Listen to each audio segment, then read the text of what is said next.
Hello high schoolers, Miss Patrick tuning in here because today we're going to be starting our building process for our ceramic still lifes. I've created my own mock-up still life here to show you how these can be arranged in different ways and include elements that make the overall composition more expressive.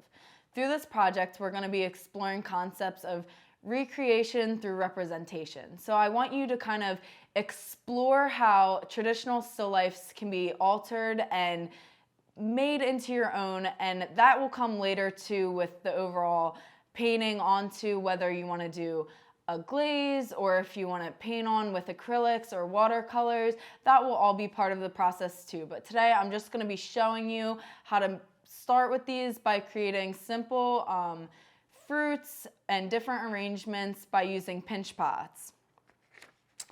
At this point, we've taken the time to learn about various ceramic artists, mostly Annette Shifton, and her still life series. And we've learned a brief history of still lifes and looked at various reference images. But for now, let's review. Annette Shifton is a ceramic artist based in New York, and she uses artistic and decorative motifs found throughout Western art history, floral centerpieces, and arranged still life vignettes to explore her relationships to both nature as a human being as well as an artist. In contrast to Annette Shifton, we can reflect upon traditional still life artworks throughout history, such as Basket of Fruit by Caravaggio, which was painted around 1599, and The Basket of Apples by Paul Cézanne. When we look at these artworks, we focus on the composition and arrangements of the objects within the work and how they can be expressive. By now, you should have 2 to 3 initial sketches brainstorming the forms you are going to be creating and how you want to present or arrange them for the final display. Before we get into the making process, I want to review a few safety tips to keep in mind while working with these tools. So some tools such as pin tools, metal ribs, a knife, and cutting tools are very sharp and need to be handled consciously and with care. Clay is not edible and should not be ingested, so if you are eating, please step away from your workspace. Keep a bucket or a cup of water and some wet paper towels handy because they could be useful for wiping your hands clean while you are working. Wearing a smock or an apron can also be helpful to prevent clay and other materials from traveling onto your clothes. Next, we're going to gather some of the tools that we're going to be using for this demonstration. So you're going to want your serrated rib, a normal metal rib, some wooden tools, a pin tool, a knife tool, some plastic to keep your clay wet, and a bucket or a cup of water. To start the setup, I've laid out a clean surface with newspapers to work on, and I've gone ahead and I've taped down the edges so that they don't move while I'm working. Gather all of your tools and have them handy to make the building process easier. Gather the clay that you will be working with and keep excess clay in the bag to avoid drying out. To start my demonstration, I'm going to show you how to make simple forms like a pear using pinch pots. Now, with your ceramic still life, you can make a lot of different fruit. You can make an apple, you can make a banana, or you could just make something like a cup or some sort of vessel to go along. But I have some live fruit here that I'm referring to constantly as I'm making this, just so that I can be sure to get the forms right. So I'm going to be cutting a piece of clay out of this larger chunk, and then I'm going to put this aside and wrap this back up for later to avoid it drying out.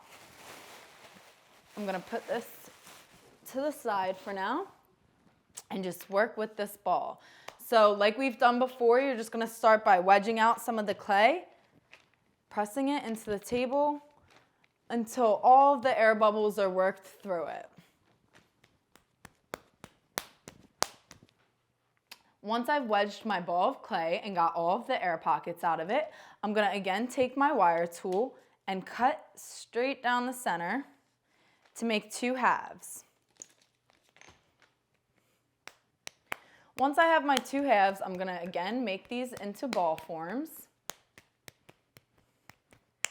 But since I'm making a pear and I can see that they're a little more oval rather than just round, I can start to kind of wedge it upward,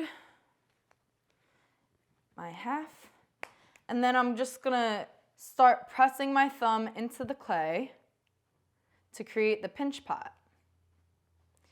It's important to do this rather than have just a solid form that we're shaping, because too thick of clay going into a kiln can cause explosions, and if your piece explodes, it could ruin another student's. So just be cautious and try and make the walls of your clay pretty thin when you're working.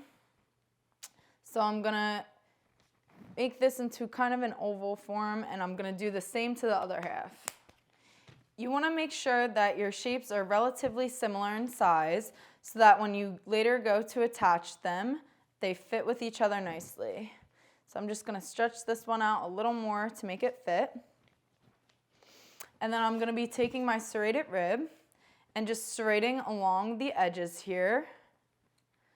And serrating it just makes it easier for your piece to kind of fit together later on, rather than just having two smooth edges try and go together.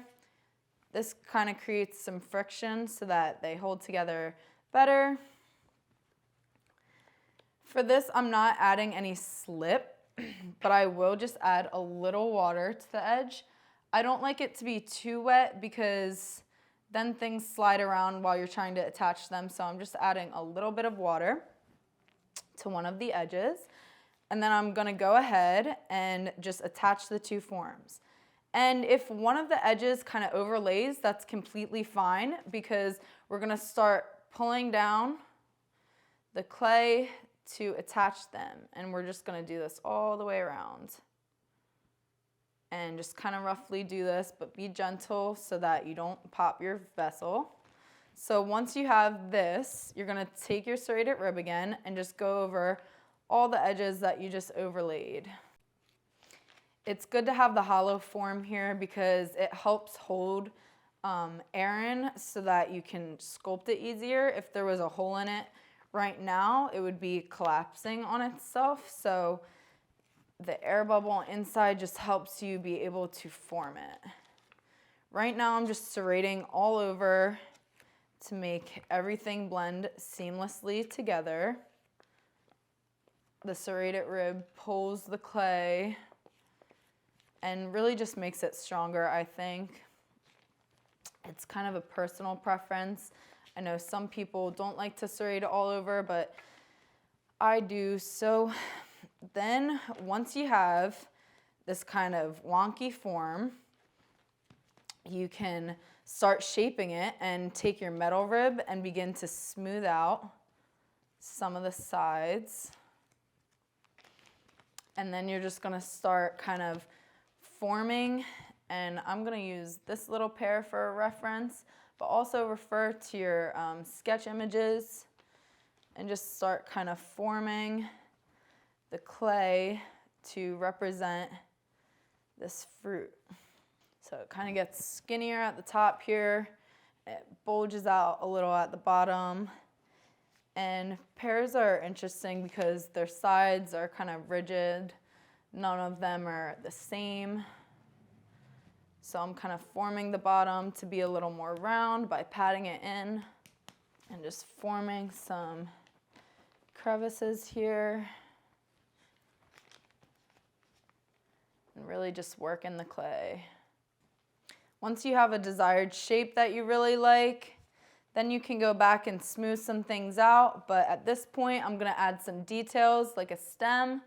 So I'm pressing in some of the clay here to make a little groove for it. And then I'm going back and I'm grabbing more clay, just a little. You don't even have to cut it. You can just grab right from the clay. And I'm gonna just take an even smaller piece of this and kind of just roll it up with my fingers. And then I'm gonna, again, serrate this little edge, serrate a little bit in here. If you can't get it with your rib, you can just score it with a pin tool or something like that. I'm gonna add a little bit of water, just a little. Tap it in here and just press it in. And then I'm gonna use my fingers, but also you can take a tool for this and just smooth down the edges. Now here I'm making a pear, but this whole process can be repeated for other fruits and forms. So like an apple, I would have just made it more circular rather than going for an upward oval shape. For something like a banana, I would make a long boat-like pinch pot and attach the two halves. And then you just add details to them like so. And then I'm just gonna go ahead and smooth everything out at this point. And you can decide to be as expressive as you want with these. I'm smoothing out my edges, but as you can see here in this pear, it has a lot of little details. You could add those by stippling things in using your needle tool. And then later when you paint it, it would just enhance these design elements that you've already added. But for mine, I'm choosing to smooth this out. So I'm just using my thumbs and lightly doing it. I don't want to press too hard anywhere because I don't want my form to collapse. You can use just a normal metal rib for this. I would avoid taking a sponge and wetting it too much because that can make the clay weaker, but you can just take a little dry sponge and still get off excess clay with that. And just work it around until it's how you want it. Now that I have my form mostly done, I'm starting to think about how I would want to arrange this as a still life. I can look at it with my other fruits and kind of arrange them. Maybe one of my pieces of fruit are laying down. Maybe somewhere like that. And here you can see I've just like made a bowl and put some of these finished pieces that I've painted using acrylics and just arrange them as you want.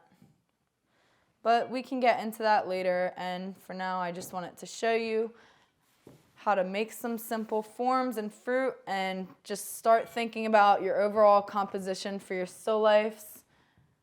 After you've allowed some time to pass and for your form to stiffen up, you're gonna wanna go back with a needle tool and just pop a little air hole in the bottom here.